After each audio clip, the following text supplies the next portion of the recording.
Boa noite, irmãos. Espero que estejamos, em certo sentido, nos acostumando um pouco com este período, ao mesmo tempo em que desejamos intensamente que se acabe esse período. Eu acho que essa boa dosagem de um costume ou uma não inconformação, ao mesmo tempo que deseja uma normalidade. Mas certamente que esse equilíbrio é bom e não nos deixa ansiosos e ajuda a passar dia após dia devidamente conformado e querendo tirar o máximo que puder de benigno nisto tudo. Muito bem. Louvando o Feliz foi o título que eu coloquei na pregação passada, e eu vou colocar o mesmo, porque é a continuidade do Salmo 145. Então, aqui é a segunda parte desta microsérie de duas pregações, com o mesmo título, Louvando Feliz. Vamos passar novamente um tempo com Davi, refletindo no seu belíssimo salmo, que já comentei na semana passada, e aproveito para lembrar os pontos principais do que já chegamos a comentar aqui até o versículo 12, que foi o alvo da nossa pregação. Vontade de Davi de louvar a Deus, muita vontade, até por isso eu coloquei louvando feliz, é um salmo leve em que ele está gostosamente, realmente numa grande vontade, numa inclinação de alma de louvar a Deus. Mostrei que ele mescla louvor pessoal com o louvor geral, ele fala nele e fala nos santos, fala nos que temem a Deus, ele está sempre, isso é muito interessante. Lembrando que o nosso louvor a Deus é pessoal, mas não devemos levar a tal ponto que fiquemos só no louvor pessoal. É importante estar congregado, é importante estar junto num grupo louvando a Deus, que é exatamente o que se faz numa igreja local.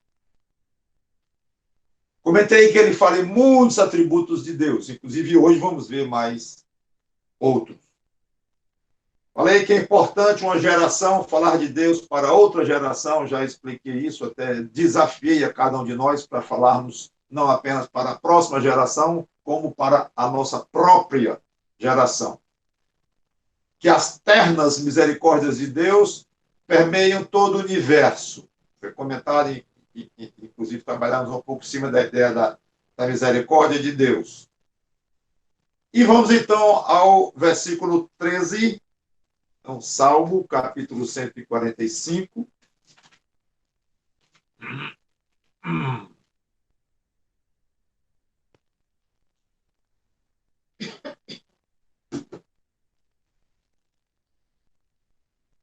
Salmo 145. A primeira parte diz: o teu reino é o de todos os séculos. O teu domínio subsiste por todas as gerações. Pergunte a qualquer estudante de história ou uma pessoa razoavelmente culta quais os grandes reinos da história, e eles vão falar no reino babilônico, reino do Egito, da Assíria, do neo-babilônico, como foi o de Nabucodonosor, que já foi uma repetição, digo, uma retomada do Império Babilônico, o Medo-Pérsia, a Grécia, com Alexandre o Grande, Roma, depois Império Otomano, sem falar nas dinastias do Oriente, do Extremo Oriente. É muito provável que vão se esquecer de o reino mais importante de todos, sem o qual os outros nem existiriam, o reino de Deus. É um reino que nunca teve começo e nunca terá fim, que atravessa todos os outros, todas as eras. Claro que, tratando-se da terra que foi criada um dia, o reino de Deus começou quando ele disse: haja luz.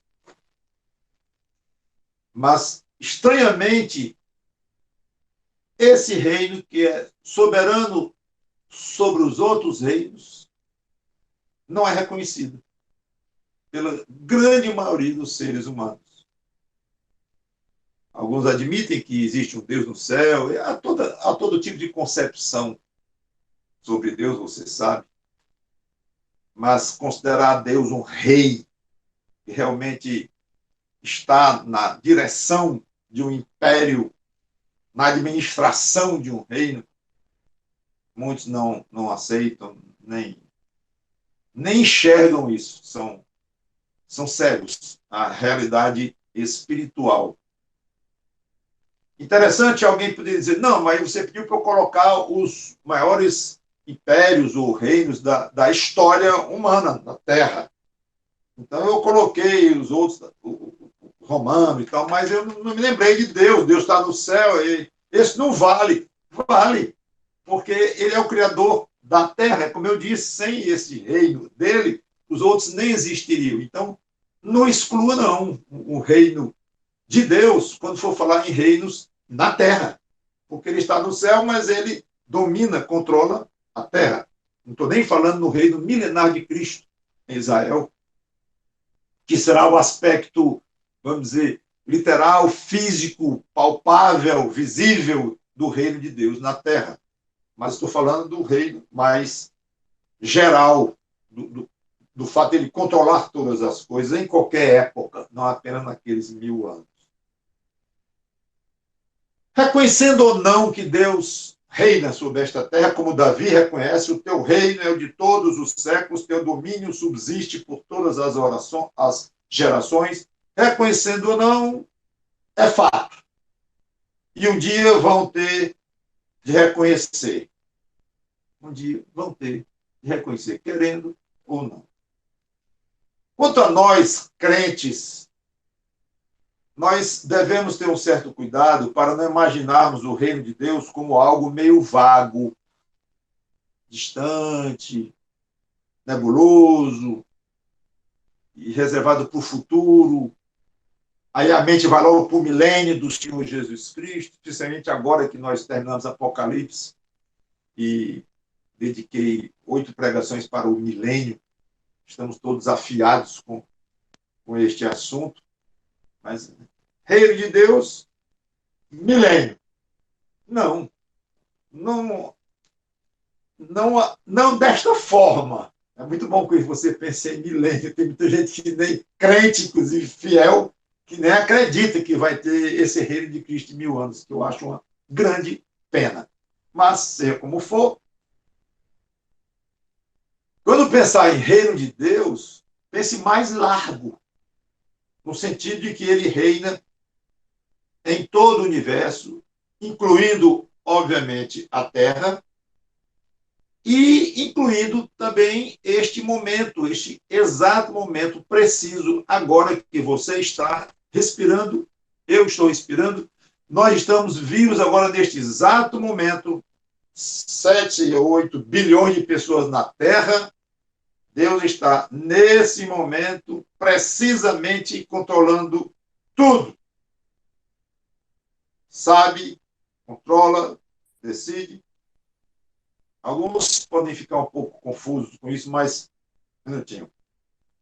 A Bíblia não diz que Satanás é o príncipe deste mundo, ou o Deus deste século. Diz. De fato, é. Se a Bíblia diz, é porque é. Mas então, isso não se choca? Não, porque Satanás é tudo isso, e eu não vou explicar exatamente esses títulos de Satanás agora, não está no nosso caminho isto, mas preciso dizer que, sim, ele é, mas porque não apenas Deus permitiu que ele fosse, mas Deus o colocou nesta posição. Nesses dias em que o nosso país atravessa uma instabilidade política muito elevada e muito preocupante, por vários motivos, eu tenho me lembrado muito em Romanos 13, não há autoridade que não seja constituída por Deus, isso ajuda a tirar um pouco a ansiedade, a preocupação, a raiva de governantes que agem de maneira tão estranhas, tão esquisitas, tão fora do que achamos que seja bom senso e tudo mais. Mas, ora, para. Foi Deus que colocou lá. Calma, Deus colocou. Mas a sequência aqui no Brasil está muito longa e muito demorada. E tá. Deus colocou a sequência exata. Então, foi só um pequeno parênteses, mas que é bom, na época de hoje, lembrar que o próprio Satanás é o Deus desse século, porque Deus o constituiu assim. E na hora que Deus quiser, como nós sabemos, Deus vai destruir o reino do diabo. E antes disso mesmo, isso realmente está no futuro, mas todo o tempo Deus está, não esqueça disso, invadindo o reino do diabo e arrancando almas de lá. Está lembrado quando diz que Deus invade o império das trevas e arranca, ele nos transportou do império das trevas, ele nos arrancou, tirou do império das trevas, nos transportou para o reino do Filho do amor dele, ou seja, venha cá, seu súdito do diabo, que agora você não vai ser mais não. Venha para cá. Ele arranca. Então ele penetra, ele domina, ele faz o que ele quiser no reino, ou no principado, ou na autoridade que o diabo tem neste mundo. Um exemplo real é que você está hoje na família de Deus, nova criatura em Cristo, porque Deus, usando o seu poder e rei, foi lá e ele arrancou do império das trevas, ele colocou no reino de Cristo. Então, reino de Deus é enorme, gigantesco, infinitamente poderoso e envolve tudo, em todos os momentos, em todas as situações. Antes de passar para a segunda metade do versículo, eu quero lembrar que o reino de Deus não se evidencia apenas nas coisas que ocorrem na história, como venho comentando aqui, mas o Senhor Jesus Cristo disse que o reino de Deus está em nós, dentro de nós. É tão poderoso esse Deus que ele está em nós, reina, controla o nosso interior. Então, o reino de Deus envolve a atuação divina dentro de nós. Os salvos são parte integrante do reino de Deus. Parte dos propósitos, dos planos, das estratégias de Deus com relação a este mundo são realizados por nosso intermédio. Então, você é a parte ativa. Quer dizer uma peça, mas a peça dá a ideia de algo inanimado. Mas, num certo sentido, é uma peça ou é um instrumento, isso é uma palavra que a gente usa mais. Você é um instrumento do reino de Deus atuando aqui. Por quê? Porque ele atua dentro de você e diz ou faz com que você tenha vontade de servi-lo e, de fato, sirva e trabalhe. Então, ali está o reino de Deus em plena atividade via a sua vida, através de você. Reino de Deus puro. E veja o tamanho do privilégio, da honra que nós temos em fazer parte inerente ao reino de Deus. Não apenas porque ele mexe em nós como se mexe uma peça num jogo de xadrez, uma peça sem vida, de madeira ou marfim, ou seja o que for, mas porque ele mexe dentro de você. E aí que já poderíamos falar um bocado disso aí, o quanto o seu íntimo é sensível ao mexer de Deus, à influência de Deus, já daria um bom assunto.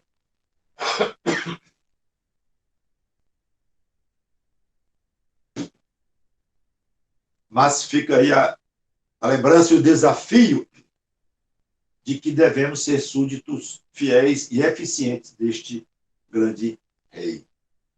Segunda parte do versículo 13. O Senhor é fiel em todas as suas palavras e santo em todas as suas obras. Para os que estão mais atentos, já deve ter pensado, opa, mais dois atributos de Deus. Já falamos de vários na pregação passada, como eu comentei, e que ia falar de mais, pois aqui está. Falou agora do reino de Deus, do poder de Deus, e agora mais dois atributos, fiel e santo. Você já deve me ter ouvido dizer que eu fico um pouco preocupado com passagens muito conhecidas ou afirmações muito repetidas de não terem muito efeito em nós. Um desses casos é exatamente os atributos de Deus. Qual é o efeito que eu vou fazer em você? Não é nem eu. A palavra de Deus vai fazer em você, ou vai causar em você, simplesmente dizendo que Deus é fiel. Quantas vezes isso já foi dito lá no púlpito da nossa igreja? Somente este ano. Fomos contar as vezes que já falei este ano que Deus é fiel. Acho que serão muitas vezes. Mas não deixe, irmão, irmã, que isso aconteça. Você ouça dizer, Deus é fiel, é fiel. Pois é. Aí bota no seu WhatsApp, Deus é fiel. Tudo bem. A gente está com isso em mente e está bem renovado na nossa cabeça, mas não diga isso de uma maneira artificial, de uma maneira mecânica. Não faça assim. Toda vez que você lê que Deus é fiel nas Escrituras, ouvir, respeite esta palavra. A palavra não é respeitar, porque não tem entre nós ninguém desrespeitando isso. Quer dizer, permita que tenha um efeito positivo em você. Não seja mais um dado solto, mesmo verdadeiro, mesmo que você creia e tudo, mas é difícil explicar o que eu estou querendo dizer. Mas não tome isso como uma coisa óbvia que você já está cansado de saber. Não. O fato de Deus ser fiel com você é algo inimaginavelmente espetacular. Já pensou se Deus não fosse fiel? Chegue perto de duas senhoras que você conheça bem e converse com as duas. E uma tem um marido infiel, horroroso mesmo em termos de fidelidade conjugal, praia, de todo jeito. A outra não, tem um marido altamente respeitoso na sua relação conjugal. Veja a diferença entre uma esposa e a outra. E pode ser o contrário, pode ser o marido com a mulher infiel, o outro com a mulher fiel. Mas como nós somos a noiva de Cristo, e Deus é chamado no Velho Testamento o marido, o noivo de Israel, e Cristo, nosso noivo, então eu prefiro a imagem ou o exemplo de duas mulheres traídas pelo seu. Duas mulheres, uma traída pelo marido, a outra não. Uma vai ser sofrida, desconfiada, tristonha, com raiva de tudo, coitada, amarga. A outra não. Quanto a esse assunto, ela pode ter suas tristezas e suas dificuldades, que vai ter, mas quanto a este assunto aqui de um marido fiel, ela é serena, é tranquila, segura, por isso. É uma diferença fundamental. Eu tenho uma pregação que fala nas características do reino do diabo, nas características do reino de Deus, para a gente sentir como é só em vendo os súditos de um e os súditos de outro, ou os filhos de um, os filhos de outro, os que estão debaixo da influência de um e de outro, a diferença. Então, daí você pode ter uma ideia do que seria ter um Deus infiel. A infidelidade de alguém próximo a nós maltrata. Não é só de marido e esposa, mas entre dois amigos, dois sócios, quaisquer pessoas que se relacionam. A infidelidade dói muito em qualquer nível. Agora, imagine alguém do qual nós dependemos até para respirar, o nosso Deus, se ele fosse fiel? Onde é que você estaria? Onde é que eu estaria? Seríamos criaturas miseráveis, sofridas, desconfiadas, vítimas de abuso, de maltratos. Nós iríamos sofrer muito, irmãos. E pensar, eu fico um pouco preocupado de que você já esteja cansado de ouvir, saber que Deus é fiel. Nunca se canse, por favor, de ouvir que Deus é fiel. Se procurar arrancar, se tentar arrancar do coração um brado, nem que seja meio segundo, dizer amém, ou graças a Deus que ele é fiel. Ai. Ou então, quando acordar de manhã cedo, for dormir de noite, ou nas suas orações, Senhor, coisa boa, a tua fidelidade, a tua fidelidade. Fiel e santo em todas as suas obras. Santo, você já deve ter ouvido dizer várias vezes, tem a ideia básica de separação. Deus é santo, ele é separado. São duas ideias que se complementam. Separado do que é incontaminado, separado do que não presta. Então, tem uma ideia de pureza, uma ideia de incontaminação, uma pureza essencial e não contaminada por alguma coisa ao redor. Talvez esse seja o atributo mais importante de Deus. Os teólogos gostam de discutir nessa discussão, porque, aliás, nem teólogo eu sou, mas eu não vejo muito futuro em discutir qual o atributo mais importante, é isso, aquele. Mas, de fato, alguns se sobressaem. A própria Bíblia dá mais destaque a uns do que a outros, embora todos sejam absolutamente imprescindíveis, lógico. Mas a santidade de Deus é extremamente fundamental para entendermos esse Deus, saber que ele é o Deus puro, um Deus que não admite o que não é puro, e que se ele tem contato com impureza que tem, Satanás se apresenta diante dele, como lemos na história de Jó, mas é algo provisório, é algo que ele se permite dentro do plano de salvação da humanidade, mas sabemos que não será assim absolutamente. E os céus são puros e Deus não pode permitir comunhão. Esse é o ponto mais importante. Só a questão da presença de algo impuro, como ele admite hoje, mas é a ideia de comunhão. Isso é nunca. Ele não tem comunhão com o diabo ou com alguém que só o agride. Não tem comunhão. Seja como for, a santidade de Deus deve ser sempre levada em consideração muito forte pelo crente e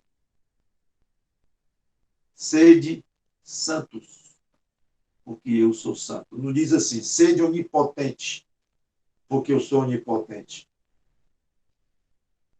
Não tem assim. Sede onisciente, como eu sou onisciente. Não tem. Então, há atributos de Deus que ele não pode passar. Impossível transmitir à criatura. Mas muitos outros são. E como são? E esses que são terminam se tornando um dos alvos mais nobres, mais importantes, mais básicos da vida cristã. Seu grande alvo. Eu queria ser santo, como Deus é santo. Que alvo? Eu queria ser fiel em todos os meus compromissos, incluindo e começando com a minha fidelidade a Ele, Deus. Eu queria ser fiel. O que mais que dá para... Amor, Deus é amor. Eu queria ser amor puro, andando por aí em forma humana, como eu queria. Então, os próprios atributos de Deus devem servir como um alvo constante, nunca alcançado plenamente, mas parcialmente, sim, ser de santos. Então, nós devemos aumentar em santidade, aumentar em conhecimento, nunca chegando lá, claro, na onisciência, na onipotência, mas nas virtudes, sim. E eu digo aí virtude no sentido moral, no caso de santidade, de fidelidade, separando um pouco do aspecto de onisciência e onipotência. Muito bem. Agora chega um ponto diferente no Salmo. Até aqui, Davi havia falando das grandezas de Deus, atributos e grandes feitos, com uma vontade muito grande de louvá-lo por isso. Agora o salmista vai passar a mostrar que esse Deus tão maravilhoso interfere na vidinha dos mortais, no nosso dia a diazinho aqui. Parece uma sutileza e talvez nem se notasse se não fosse chamado a atenção esse rumo que ele vai tomar daqui para frente, o salmista. Mas, em termos teológicos, em termos da nossa melhor compreensão da pessoa de Deus, é extremamente importante olhar Deus como grande criador, que criou tudo e mantém tudo, e, ao mesmo tempo, falar da interação de Deus. Não é só uma manutenção à distância. Deixe-me dizer dois termos que podem parecer um pouco complicado: transcendência e imanência de Deus. Aqui nós temos um caso claro que até aqui é como se Davi estivesse falando de um Deus transcendente, ou da transcendência de Deus. O que é isto? É que ele independe da sua criação, ele está acima dela. Ele pode até controlar a sua criação e ainda ter controle, soberania sobre ela, mas de uma maneira muito distante, de uma maneira sem envolvimento direto, algo assim. Não é que o transcendente, o fato de ser transcendente, não é que ele perdeu totalmente o controle e deixou rolar, como se diz. Não. Mas a ideia de que ele não se envolve ali no dia a dia dos detalhes, embora tenha o controle geral. Transcendente é isto. Até aqui, Davi, as coisas que Davi falou apontam muito mais para esse aspecto da transcendência de Deus. Agora é como se ele fosse passar a falar da imanência de Deus. O que é ser imanente? É que Deus participa ativamente, profundamente, detalhadamente do dia a dia da sua criação.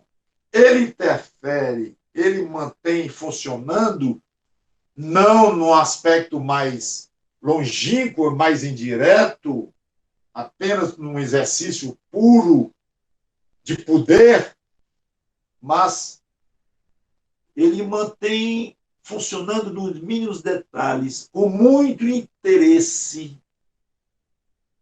micro detalhes. Vírus hoje, Deus está absolutamente no controle de cada vírus. Cada um que existe no mundo, espalhado por aí hoje, que entrou em alguém, que ia entrar, mas não entrou porque a pessoa não chegou perto da outra. Todos os detalhes do que entrou, atacou, mas a pessoa ficou boa, atacou, mas a pessoa não resistiu. Tudo. E ele vai olhar para o aspecto da imanência de Deus na vida dos salvos. No finzinho, ele fala dos perdidos.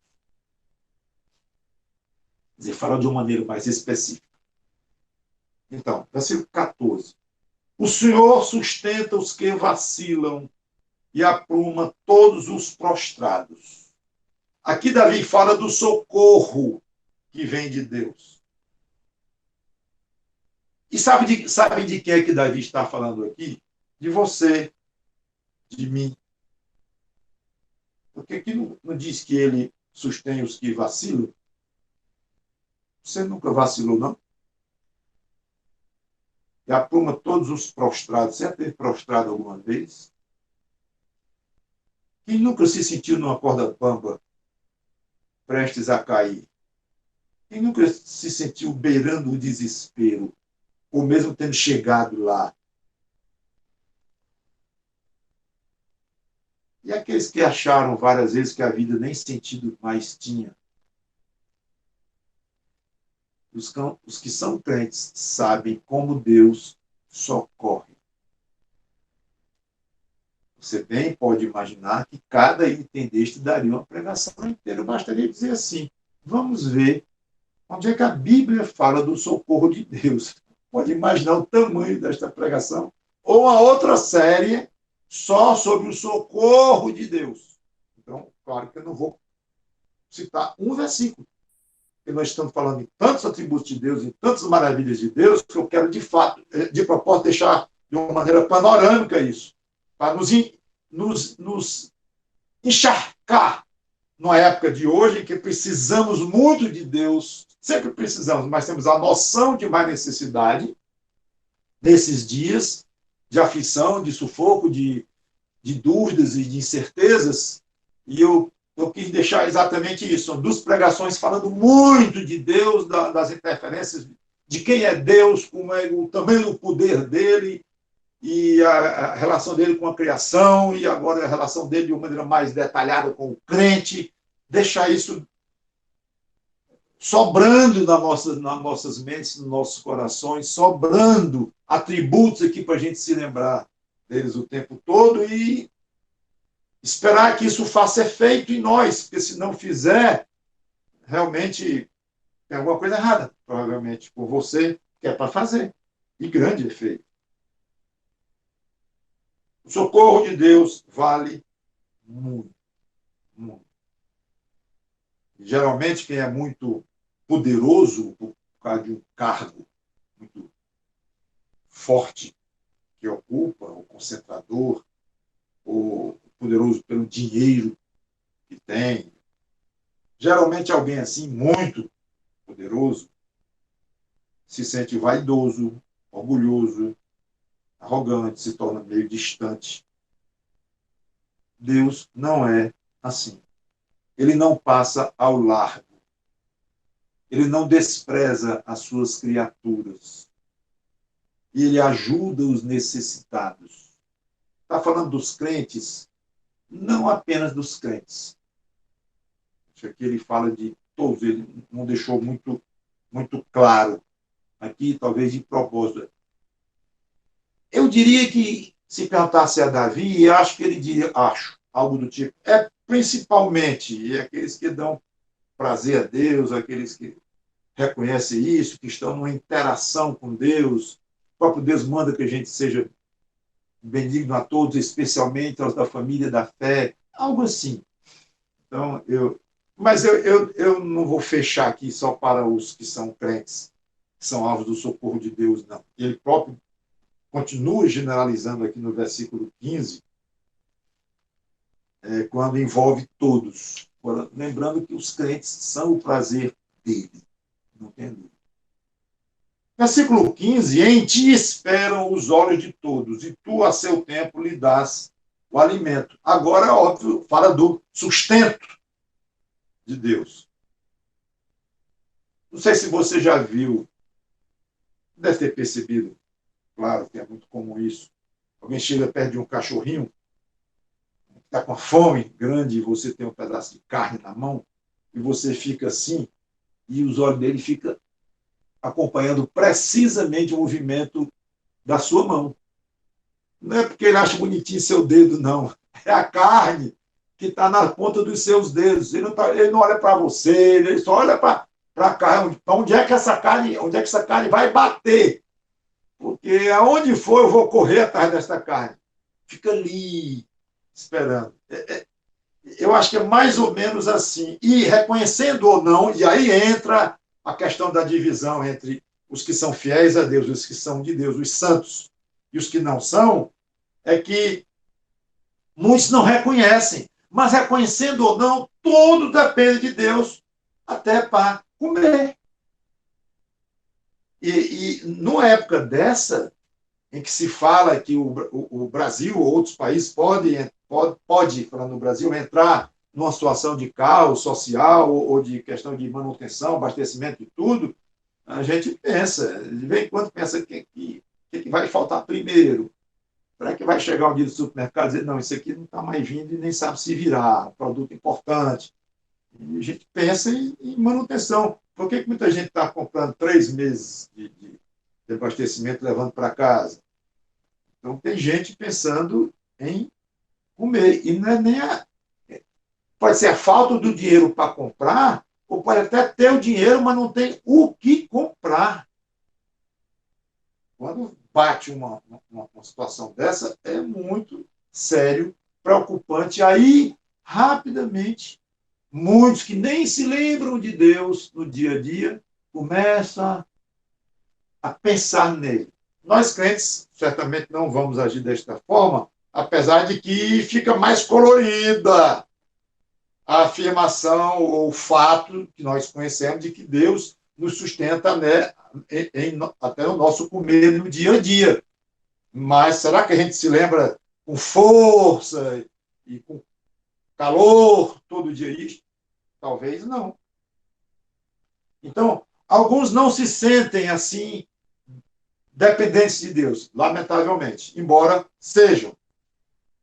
Os que creem em Deus sabem que Deus os alimenta e eles ficam atentos para o próximo movimento da mão de Deus, onde é que vai, cadê aquele minha bênção, cadê o outro pedacinho de carne, cadê o que eu pedi, e fica olhando para Deus. E às vezes parece que Deus demora a jogar a carne, ou seja, ou a saúde, ou aquilo que você está precisando, mas ele mantém você, que você tem veio dele. Eu acho fantástico quando diz aqui, a seu tempo, em ti esperam os olhos de todos, versículo 15, né? E tu, a seu tempo, falando com Deus, lhes dá o alimento. Cada um na sua hora. Olha que coisa altamente personalizado. E na quantidade que Deus determina. Novamente, você sabe isso de cor. Talvez faça pouco efeito.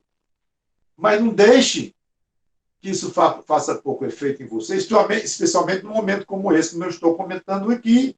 Por que ficamos tão abalados com as crises?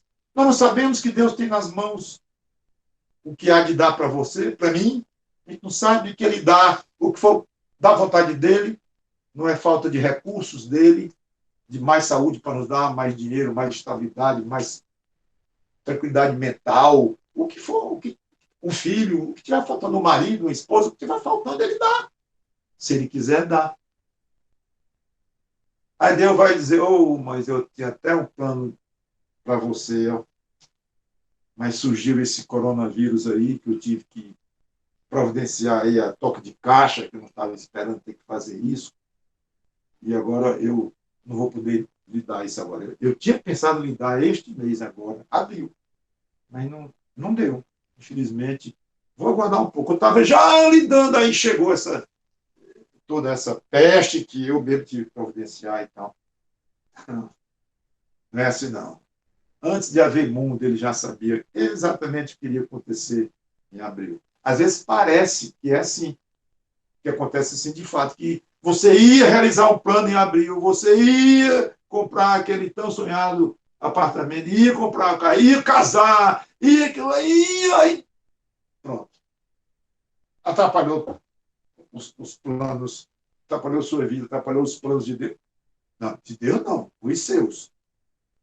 E olhe lá, porque o crente que está atento para essas coisas, ele diz assim: eu vou casar em abril, se Deus quiser.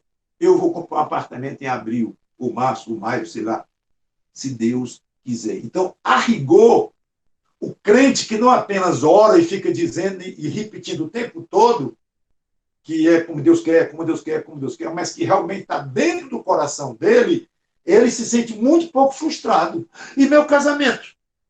Bom, pelo menos o casamento como eu pensei, com a igreja cheia e tal, o buffet e tal, como é que ficou isso? Tal? Não estava nos planos de Deus. Amém. Então a frustração é muito menor. E o ideal é que fosse zero.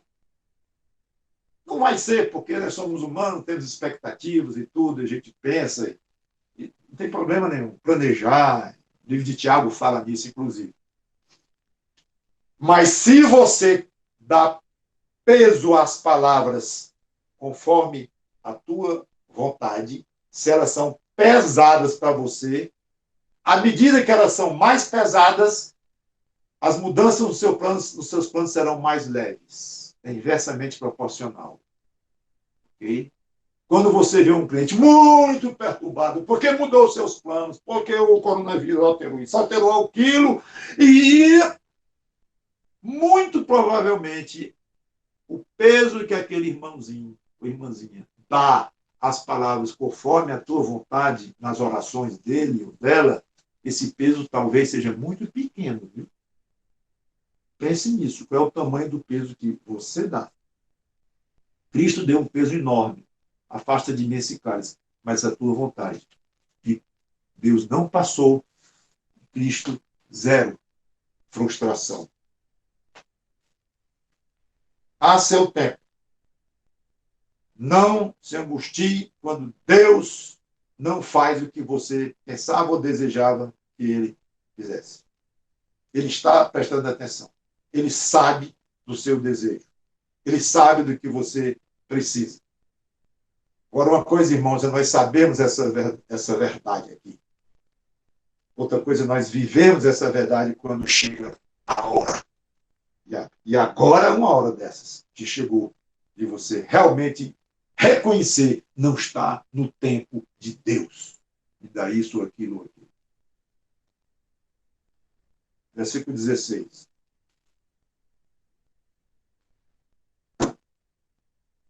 Abres a tua mão e satisfazes de benevolência a todo vivente. Davi lembra agora que Deus dá livremente tudo o que é bom a todo ser vivente. Essa afirmação talvez não combine muito bem com a realidade ao nosso redor. De fato, alguns são bem supridos, mas existem multidões de pobres, miseráveis, que não têm nada, de sofredores, de doentes, de dores atrozes. Como explicar isto? Não é o lugar aqui. E sendo franco, eu acho que jamais conseguiremos explicar de um modo totalmente convincente essa questão. E, obviamente, o mundo todo se pergunta desde que desde que o pecado entrou no mundo. Todos se perguntam isso. Mas na base da explicação está o fato de que a bondade de Deus é aplicada simultaneamente com a sua justiça e a repugnância que ele tem ao pecado. Como eu disse, não pode não explicar tudo no texto. Cada pergunta, cada detalhe esteja incluído a resposta nessa explicação? Sei que não, mas é bom lembrar isto.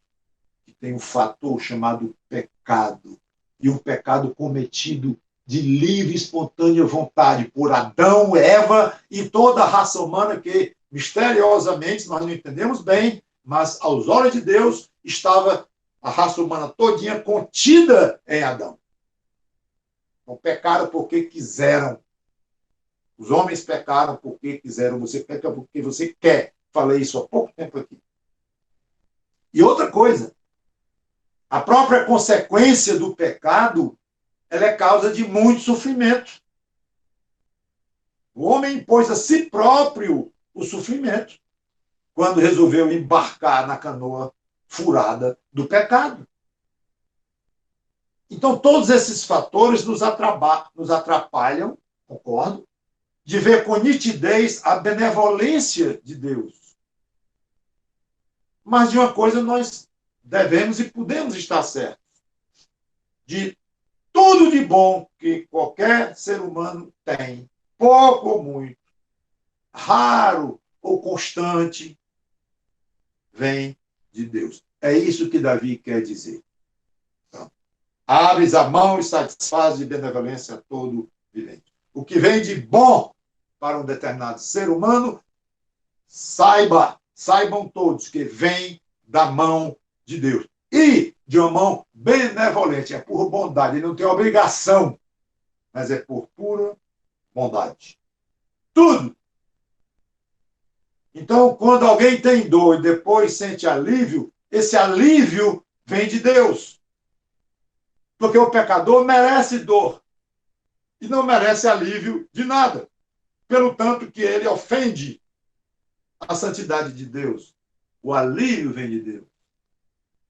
E a própria dor é aproveitada por Deus, embora não seja uma coisa boa no sentido de agradável e gostosa, tanto que vai ser tirada do novo céu e nova terra, mas Deus usa até o que é mal, no caso, que maltrata, ele usa para o nosso bem. Apesar de que o que ele está falando aqui, eu creio que Davi, nesse contexto, está falando é de coisas boas mesmo, gostosas, alimentos, saúde e tudo mais. Tudo vem de Deus. Quando um pobre coloca um punhado de farinha no prato,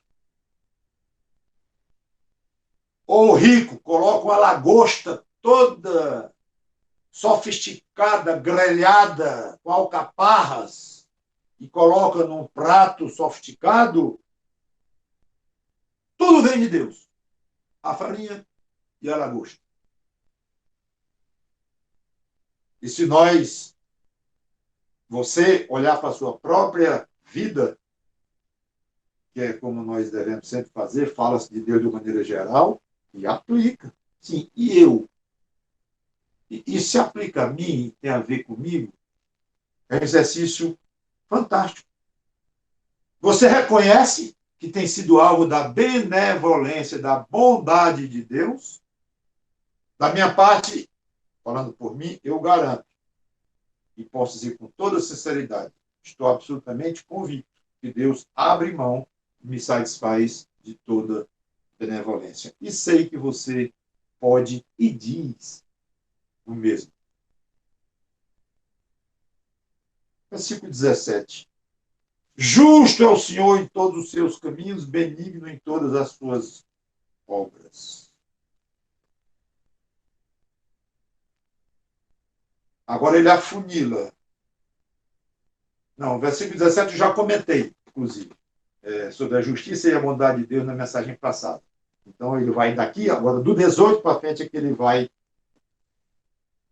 afunilar. Ele está falando da benevolência e da providência de Deus entre os homens, de maneira especial entre os seus, mas estava incluído todos, até aqueles que não reconhecem coisa nenhuma, nem que há um Deus no céu, mas está incluído, ele come também. Agora, de fato, Davi afunila. E vai falar da interação de Deus e termina assim. Aliás, não, um versículo antes ele lembra aos perdidos alguma coisa. Mas agora, até lá, ele vai falar dos que são dele, dos que confiam, creem. Perto está o Senhor de todos os que o invocam. Agora afunilou. Invocam em verdade. Davi fala agora da proximidade de Deus aos que o buscam. Só a possibilidade do Criador ficar perto de nós já é algo fantástico. Tente chegar perto do governador, de uma grande autoridade, de um multimilionário, de um bilionáriozão. Semente chegar perto dele. Deus não somente chega, mas ele chega quando nós pedimos. Olha que espetáculo. Basta chamar. Basta chamar.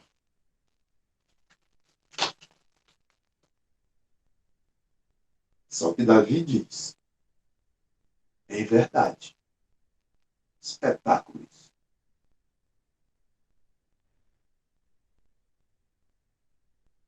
Perto está o Senhor de todos os que o invocam. Como se dissesse, espera aí, eu tenho que fazer uma observação aqui. Como se fosse, aliás, sendo mais claro, de todos os que o invocam em verdade. Esse em verdade é a chave desta verdade que Davi está colocando aqui. Se há um Deus no céu aí, pois vem me ajudar aqui. Chamei.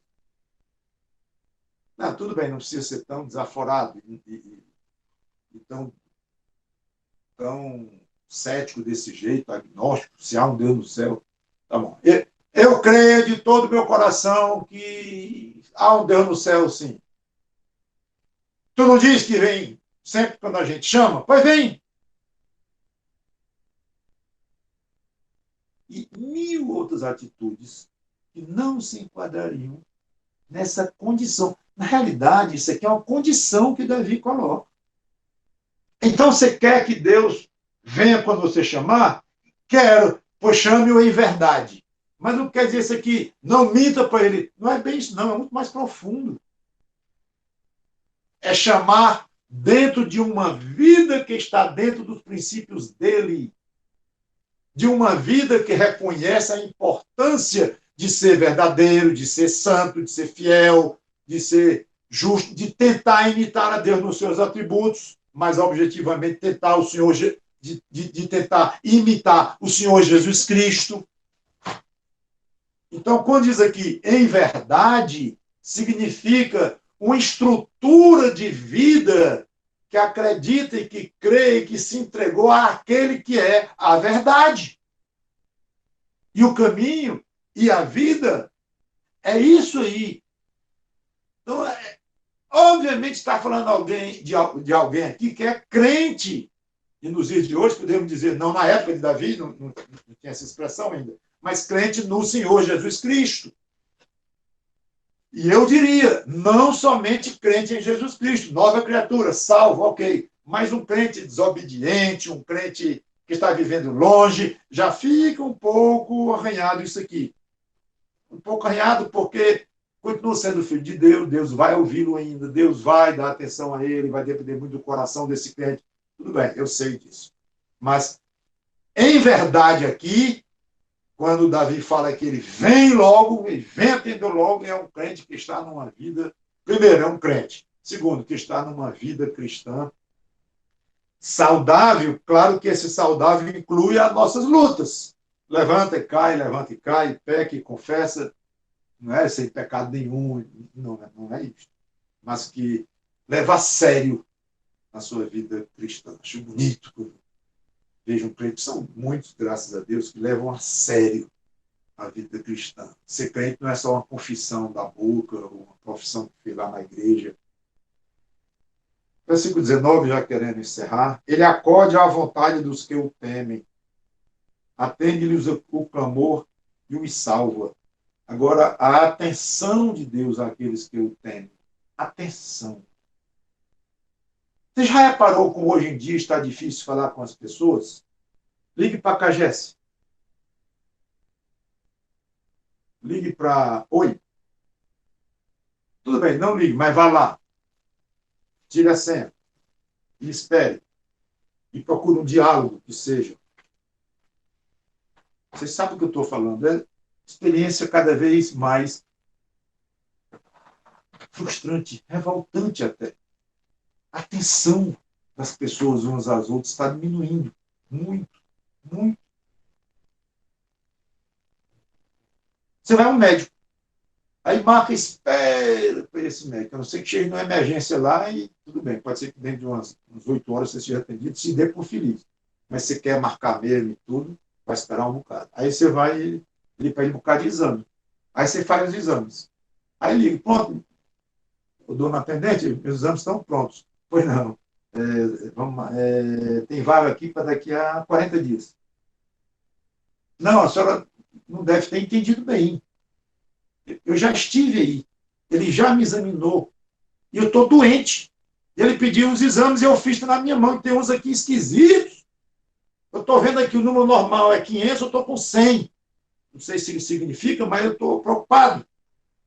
Senhor, quando diz a palavra Senhor, já mostra que não vai ter atenção nenhuma com você, humana, no sentido mesmo de um toque mais quente. Já vai ser meio frio, um robozinho. Senhor, 40 dias.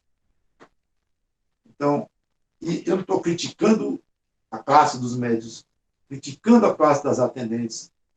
São cheios de pacientes, atribulados também, trabalham demais também, querem ajudar também, mas é porque está difícil, complicado. tudo. Às vezes nós queremos dar atenção a um pai, a uma mãe, a alguém que está necessitando e não conseguimos direito. A gente quer, mas o redemoinho do dia a dia nos atrapalha muito. Então não é só aqui uma crítica dura, não, é a realidade que eu estou falando. Com Deus, não é. Nós chamamos, em verdade, ele vem e nos acode. Na hora que nós quisermos, ele, quando eu digo ele vem na hora que nós quisermos, ele está atento na hora que ele quiser. Não é que na hora que eu quiser, Senhor, passa essa febre. Ele está entrando já na convulsão, estou com 40 graus. Passa agora, sou um crente, estou andando em verdade, estou tendo um bom testemunho, passa a febre agora. Não, não é assim. Mas eu tenho absoluta certeza que o crente não pode dizer, Deus não me ouviu. Ouviu. Então ele está sendo fiel. Ele chegou até onde você estava. Ele ouviu o seu pedido, ele considerou o seu pedido, mas assim, não vou passar essa febre. Ele vai entrar na convulsão. Ele precisa entrar. Aqui aí já são outras explicações e tudo mais. Mas não é que ele abandonou, não é que ele deixou de lado, não é que ele não teve tempo, não teve atenção. Não. Você nunca vai ouvir uma gravação do céu. Se você quer falar com Jesus Cristo, clique 2. Se é mais diretamente com o Pai, clique 1. Se é problema de saúde, clique 8. Você não vai ter isso no céu nunca, graças a Deus. Você nunca vai ouvir dizer, Deus está em reunião. Não pode falar com você agora. Ô, palavrinha essa reunião. Tem pessoas que parece que acordam em reunião e vai dormir em reunião. Não sei como é isso. O dia todo em reunião. E, claro, a hora do almoço é reunião com o bife. Mas está em reunião.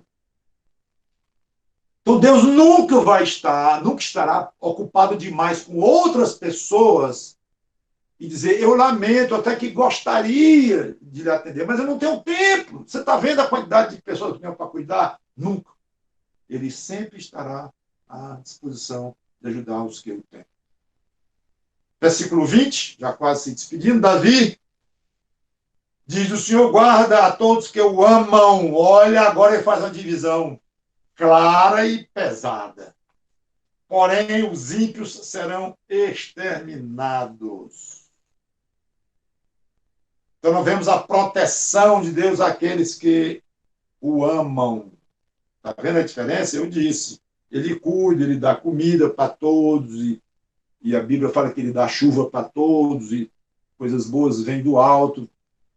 Mas há uma diferença entre aqueles que o amam. E aqui está explícito. Irmãos, nós estamos num lugar a quem nós não pertencemos, este mundo, em plena guerra, numa sociedade que odeia Cristo, em geral. Estamos aqui lutando contra um ser poderoso que lidera milhões de outros, o diabo, malignos, empenhadíssimos em nos derrotarem. Então nós corremos um perigo enorme. Enorme. O coronavírus é mais um. E impressiona e tal. Tudo bem, eu entendo. Mas, a rigor, se você pensar, mesmo, você não está correndo mais perigo ou menos perigo do que antes ou depois dele, não. O nosso perigo é constante. Todo tempo nós estamos correndo perigo. Paulo disse isso dele próprio. Mas o Senhor nos guarda quando e como Ele quer. E jamais permitirá que um deles, dos filhos dele, caia, perca a salvação, seja levado de volta para o reino das trevas. Nunca, nunca vamos deixar de ser filhos de Deus. Então, entenda assim, Ele guarda a todos que o amam. Ninguém os separará das mãos de Cristo. E antes de encerrar, uma lembrança de Davi, então. Os que não temem a Deus, os ímpios serão exterminados, liquidados. Então, vamos sempre lembrar, irmãos, aos nossos amigos, parentes, sem Cristo. Se você não aproveitar esses benefícios que você recebe de Deus como uma ponte, uma forma de você chegar até a comunhão com esse Deus, você está correndo grande perigo. Não confunda. Não pense que Deus está sendo bom para você porque Ele está em comunhão com você. Porque você o agrada. Não confunda. Ele dá porque Ele é bom. Sem obrigação. Ele dá até aos inimigos. Ok? Então você, meu amigo aqui já ficou até meio esquisito com o inimigo de Deus, né? Mas, ó cidadão, fica mais formal, meu querido, sei lá. Cuidado.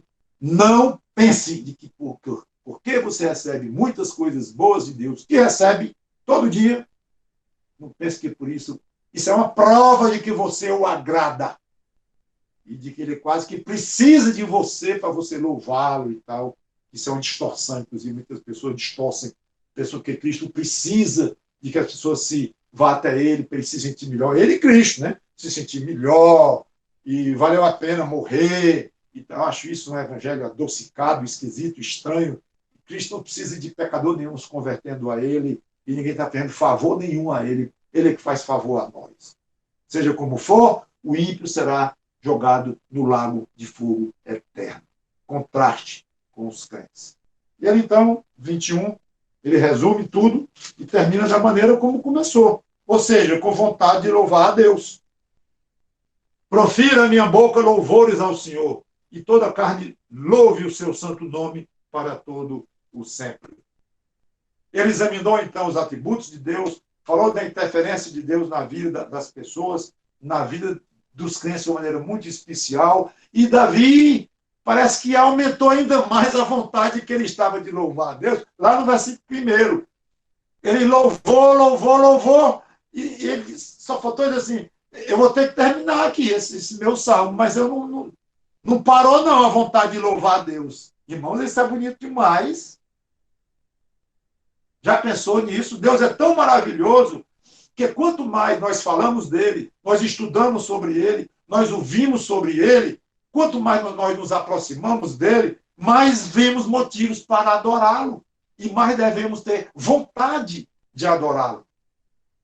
Então, a maneira de você checar a saúde da sua vida cristã é se você tem crescido em vontade de louvar a Deus. Lá dentro do seu coração, vontade. Quando você menos vê, está louvando a Deus. É isso que está acontecendo com você, está aumentando. Porque quando o crente louva a Deus de coração, ele vai fundo nisto, como Davi foi, não passa a vontade de louvar a Deus. Pode passar a hora de encerrar o salmo de Davi, de encerrar a sua oração, de encerrar a minha pregação, de encerrar o culto, encerrar o dia que nossos olhos estão já fechando, hora de dormir, tudo bem. Mas a vontade lá dentro do seu coração, com noite ou sem noite no meio, não deve passar, deve aumentar. Vamos orar. Obrigado, Senhor Deus, por essas considerações espetaculares que Davi, inspirado pelo Teu Espírito Santo, fez. Que possa ser útil, muito útil para nós, o conjunto dessas verdades. Obrigado, porque somos salvos e estamos na Tua proteção absoluta e total. Total. E tem misericórdia dos que estão, como nós éramos, perdidos, sem Deus no mundo, destinados à destruição eterna. Tem misericórdia que nós sejamos instrumentos do Teu reino para levar a Tua palavra e o amor de Cristo por eles e o oferecimento da salvação. Então, que nós sejamos úteis nisso e quanto à efetivação do que nós vamos dizer, já não é mais conosco, mas é com o Teu Espírito Santo que vai salvar quem Ele quiser. Muito obrigado por esses dias duros e que eles nos ajudem, esses dias, os ensinos desses dias sejam úteis para crescermos mais e mais em Cristo e com vontade, muito mais vontade de Te louvar, de Te adorar, de Te glorificar do que estávamos antes da chegada desse vírus. Em nome do Senhor Jesus Cristo. Amém.